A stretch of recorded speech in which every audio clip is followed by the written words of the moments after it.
Welcome back to The World This Week with me, Phil Rees. Well, the fact-finding mission of Arab League monitors to Syria comes to an end this evening, although there are some indications that they're trying to stay a bit longer. But if not, its members are due to report over the weekend on what they've witnessed during their month-long visit. The uprising, driven by calls for President Bashar al-Assad's resignation, is in its 10th month, and it's prompted a crackdown that has claimed some 5,000 lives. That's according to the United Nations anyway. The Assad government says it's fighting armed terrorist groups, which it blames for the violence. Well, the European Union announced yesterday that it was planning new sanctions against Syria. But those who want the United Nations to authorize outside intervention were given another setback. Russia repeated that it would block any attempt by the West to secure UN support for the use of force against the regime.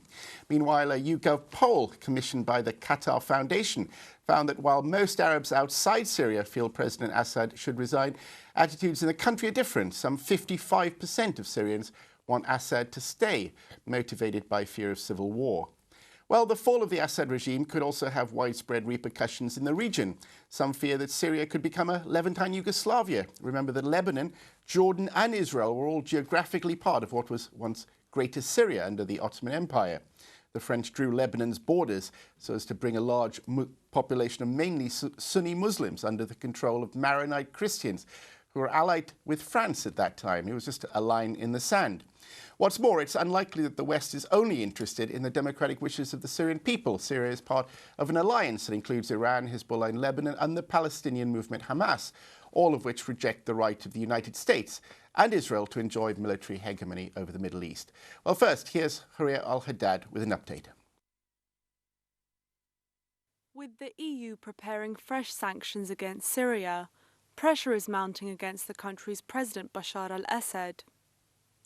In response, Russia says it will block any UN Security Council move to authorize military intervention in the country, insisting that dialogue is the only way out of the ongoing violence.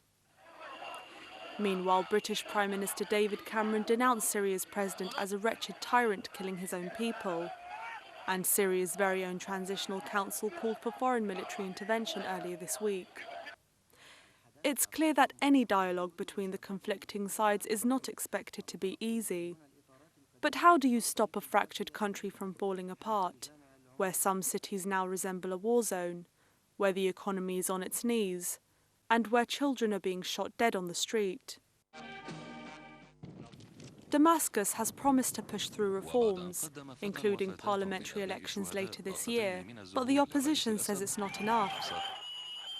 As the country descends deeper into crisis, everyone is desperate to find a resolution. It's hoped the government's reforms might go some way to building bridges between the two sides. However, the reforms have been a long time coming, and with so many lives already lost, it's clear they're going to have to come at a very high price.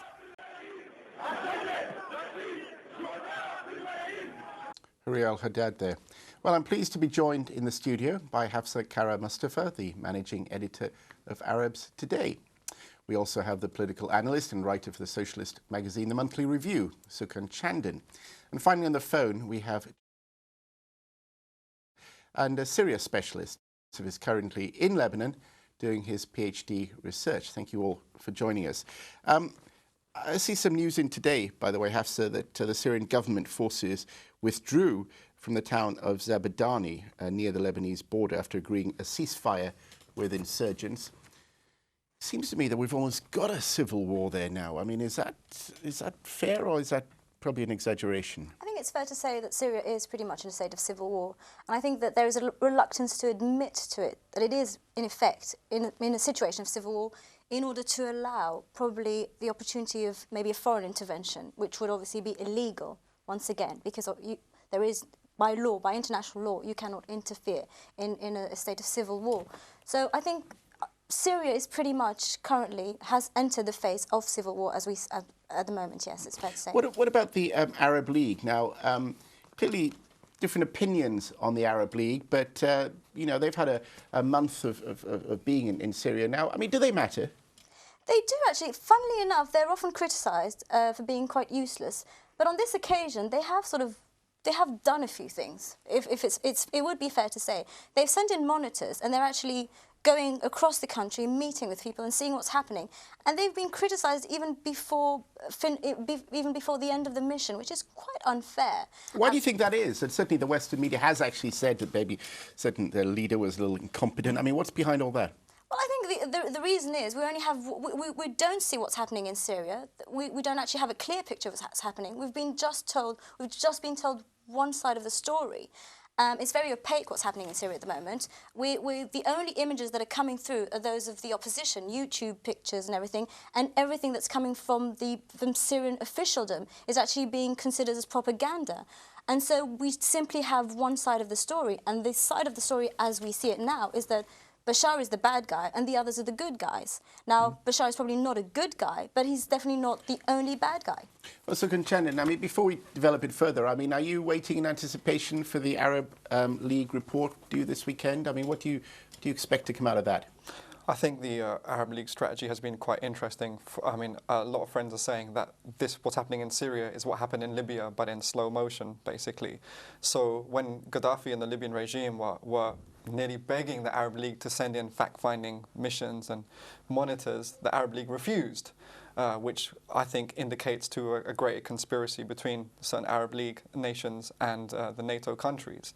But I think with the Western regime change agenda, which some of the opposition in Syria are definitely playing into, I think their agenda in terms of the Arab League to come in was to justify some kind of no-fly zone, or what's known as the kind of the Benghazi situation, to have a quote-unquote liberated, I would say enslaved city in support of the opposition, then to overthrow the regime.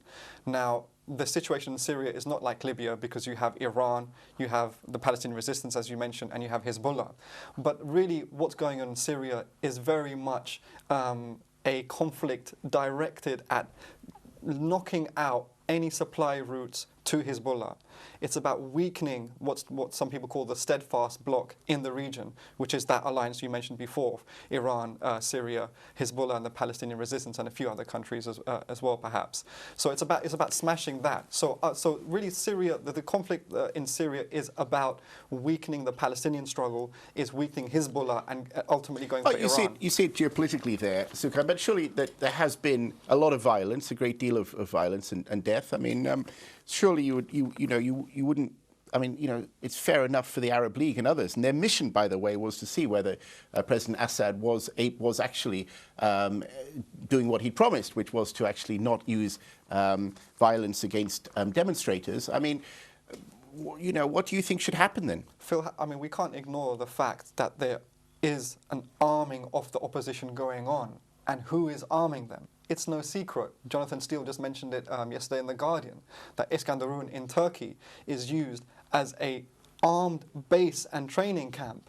And Belhaj, the guy the Tripoli military commander. Yeah, absolutely, is reported to be in Iskenderun, training thousands of troops for an eventual invasion into Syria. So everything should be clear. Everything, really, I think things are so obvious and clear now that really we have to take stock of the reality of the situation and make You're seeing the hand of the West perhaps working through Turkey and Qatar and other countries. Well, I mean, let's talk to... You've heard those views from our studio guests. I mean, how do you see the geopolitics of this, standing where you are in Lebanon? I would like to say first is one side of the picture missing is the voice of the Syrian people that I don't claim to represent, but there's a popular movement in Syria, and I think both speakers forgot to speak about this. And it's not a popular movement controlled by the West. If we want to talk about the Syrian National Council, I have my reserves, obviously. But now what we're witnessing is a popular movement going on in Syria, struggling against a regime that is not in favor of resistance. I'm sorry, but the person that just spoke just don't know the history of the region. This Syrian regime intervened in Lebanon against the Palestinian resistance, against the left that was resisting against Israel. They were on the same side, the right wing of the Kataib. They refused to help the Palestinians in the struggle against the Hashemite kingdom in the 70s. This regime has entered a negotiation with Israel a few times. Not a single bullet has been shot from the Golan for 40 years, and every person that wanted to struggle against Palestine, against Israel from the Golan was arrested by Syrian secret services. These are things that we shouldn't forget. Of course, there are geopolitical games, but the truth is no one wants to see this regime leave. Israel has been very scared about what's happening in Syria today. It is scared that this regime that has protected the border with Israel from the Golan would fall. It would not be in their favor, and they have declared it a lot of time. So the geopolitics is today Hezbollah, even people from Hezbollah are feeling uncomfortable with what's happening in Syria. And I had contact with one person of Hezbollah. I wouldn't say the name. He said he spoke about the intifada in Syria. And after about Hamas has refused to bring support to the repression of the Syrian regime. Okay, bear with me. We'll talk a little bit about what's happening in Syria in a minute, but let me put some of those points to Sukan. I mean, you heard that. I mean, it's fair to say, isn't it, that, I mean, Israel has been, you know, they know that Assad is someone they can deal with, and he made the point, actually, that Syria's not been backing the Palestinians in some, you know, huge way. This is completely nonsensical. I mean, you always have tricksters like who kind of muddying the waters and kind of really fooling and befuddling the situation, where the situation is quite clear. Who are there armed people in Syria? Syrian residents are saying there's armed terrorists shooting at everyone. Who are these people? But his point was that there's a popular resistance. It's a popular... In every country, people want reform and improvement, in every country. But the point is, are these movements able to actually be stronger than the other bigger hands at play? They're not. What's going on? I've kind of mentioned what's going on in Syria in broad strokes before. But the thing about Israel, Israel has already said that they're willing to accept refugees from Golan once Assad has fallen. So it's hardly that Israel is uncomfortable. They're not. Israel and the Palestinian struggle has been absolutely left out in this whole Arab Spring chapter that we've seen for about a year now. The Israelis can do what they like to the Palestinians. No one cares anymore. Everyone is concerned about overthrowing Gaddafi or overthrowing Assad, which at the end of the day are in support of the resistance against Western hegemony in the region. That's a fact. Hafsa Mustafa, yes, please. Well, I mean, I agree with to a certain extent. There is a popular movement. I mean, Bashar al-Assad has been a very disappointing leader and a rather uncharismatic and rather bland dictator. He's disappointed. He hasn't initiated any reforms. Syrian people are absolutely tired of the corruption regime in itself. So I think there is within Syria a desire, and even the poll has revealed that they want him to remain. They don't want the country to go down the route of civil war, but they want him to remain in order for the country to go through a smooth transition. There is a popular desire in Syria for change. That said, I agree that there are sort of various factions from outside that are sort of pulling a few strings here and there, and we still don't know who's doing what. Just a quick point, Phil. And the way Joseph is using the so-called Hezbollah contact he's got, Nasrallah has made it very clear where he stands in relation to the conflict in Syria. He says Assad must not fall because it is a resistance position of our struggle. So to be quoting some unnamed Hezbollah sources is very underhand, frankly. But I mean, without concern for the people of Syria, though, I mean, has Nasrallah shown any concern for their views? Absolutely, he has. Well, okay, let's put that to Joseph. I mean, I want to talk about the future of Syria coming up rather than just the geopolitics of it. But I mean, do you fear that there might be a divided Syria, though, that in fact we have now got the status of a civil war, and that even the Alawites, as we know, we have sectarian divisions there, that it could become extremely messy from a purely internal point of view, that we're not looking at a single popular resistance toppling the man that everybody hated in that simple paradigm? First, I will just say one other thing on the Palestinian issue. There has been a declaration made yesterday by the cooperation committees with Palestinian communities supporting the revolution in Syria. 40 Palestinians has been assassinated by the regime, and they have arrested a lot more. This is my first point. Second point on the civil war. And I would just want to precise, I'm against the foreign intervention. I'm against the sanctions in general because they harm the people. To come back on the civil war, Syrian people have refused constantly to enter a civil war that the regime is pushing pushing, that with sectarian crimes on both sides, the popular movement gathers all the different sects of Syria and all the different nationalities. You have Kurds, Arabs, Assyrian. You have a lot of Alawites that are actually against the regime. I can cite you many names: Samar Yazbek, Louay Hussein. They have been struggling against the regime for a while. And the popular movement has refused the civil war that is attempting the regime against the people of Syria. Because the people of Syria, if you look at what's happening in Syria, their main slogan is, the people are one. Well, are you saying there's no danger of... The people are one. Now what we're seeing is attempts by the regime, like in the 80s, to try to put divisions among the Syrian people. The future of the Syrian people must be decided by the Syrians. Well, you're saying there's no danger of sectarian divisions there, given the 13-14% or whatever are Alawite, that, you know, the majority of the resistance is a Sunni resistance. After all, the Sunnis... No. Let me put it this thing. It's not because we have a majority in the population of Sunnis. It doesn't mean that the majority of the opposition, it's normal, 70% of the population is Sunni, so we have a majority in the opposition that is Sunni. But it doesn't mean that our movement is sectarian. We have all the different... You have many... Michel Kilo, he's a Christian. You have a lot of martyrs that are Christian, Alawites, Durzi, all the different... Let me put it like this. Before Hafiz Assad came to power, we had a prime minister that was Christian, Faris Ekhouri. The first ambassador to the UN was a Christian in Morabat. We never needed one of the Saad Abdul Wanous, a great Alawi theater man. Never we needed a dictatorship to protect the minorities. The Syrian people are one, and the popular movement is one. Okay. Thank you for... The section that want to divide the people is the regime that has been trying... Thank you. Just stay with us for a minute there. I mean, you've been listening to that, Hafsa. I mean, do you agree with that assessment that the talk of a sectarian divide is not true? No, absolutely not. I think that there is great sectarian divide within Syria, and it's obviously to some extent a legacy of the French, as you pointed out at the beginning. And I think that this crisis entrenched that. And therefore, the idea that there is just one unified Syria is wishful thinking. Might there be a division in a geographical sense? Might one be seeing that kind of Yugoslavia? It's difficult to say. I mean, the Greater Syria has been around for a long time, and it's gone through various phases. I don't think so, because despite all the sectarian divide, there is a strong Syrian identity amongst the Syrians.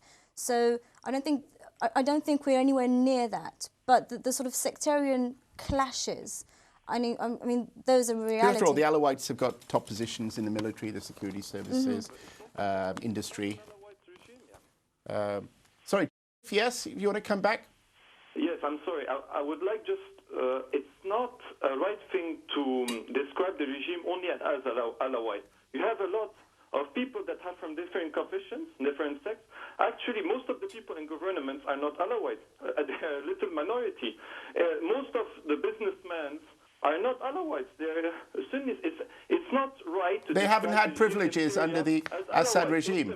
It's a mafia regime that Bashar Assad has been trying to control. 60% of the economy in Syria is controlled by Rami Makhlouf, the cousin of Bashar Assad. Brother of Bashar Assad, Maher Assad, is in control of the brigades. This is a mafia regime. Explain to our friend that is a socialist, if this is a socialist regime struggling against anti-imperialism that is working with the Israelis on a daily basis. Well, Sukan Chanin, come back on that.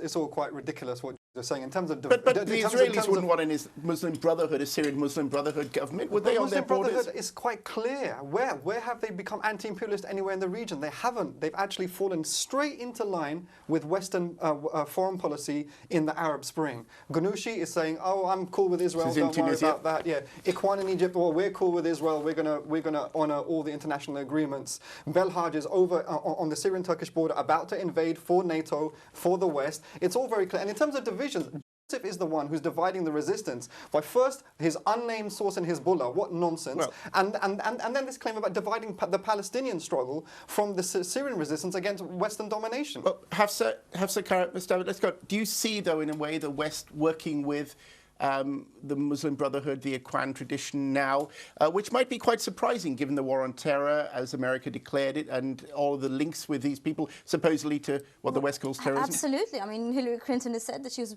prepared to work with the Muslim Brotherhood. The Muslim Brotherhood in Egypt have sort of given guarantees to the Americans and about the peace agreement with Israel. And all parties, actually, even across the Arab world, various Arab Islamist parties, Algeria, Morocco, the first thing they've done is to meet American ambassadors and to actually guarantee that should they win the next round of elections, they would actually engage with Israel and go along that line. So absolutely, totally.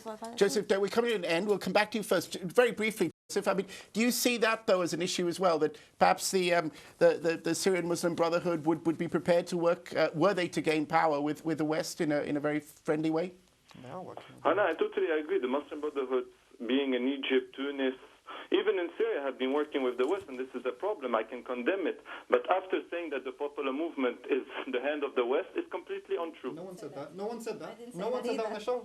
Of course you said that. No, I didn't say that. No one said that. Certainly not. Well, there is a popular movement. Well, very quickly, how do you see things unfolding? 20 seconds, please. Hopefully, the popular movement will continue the struggle on a peaceful way, mostly, but it's normal that in resistance, some people, to defend the demonstration, we use arms. And I'm not against this, but I'm against any foreign intervention. I'm for the victory of the Syrian revolution to build democratic, secular, and resistant states. Thank you very much for that. Quick 10 seconds from each of you. How do you see it unfolding? Well, I don't see a NATO intervention simply because it's not a commercially viable enterprise. I mean, Syria is an oil-poor country, and therefore it won't be worth it. But not, But civil war, definitely. It's going to get worse before it gets better. The West is absolutely dead set on regime change in Syria with a view in attacking Hezbollah, Palestine and Iran, and then going on to the real big conflicts, which would be Russia, China and India. Well, we'll see about that. I'm afraid that's all we've got time for. A lovely, well, certainly maybe not lovely, but certainly an interesting debate there. So I'd like to thank all our guests in Beirut, our production staff, but really especially you at home for watching. Thank you so much. Next week, we'll be back with another look behind the global headlines on the world this week. Make sure to join us then. Bye-bye.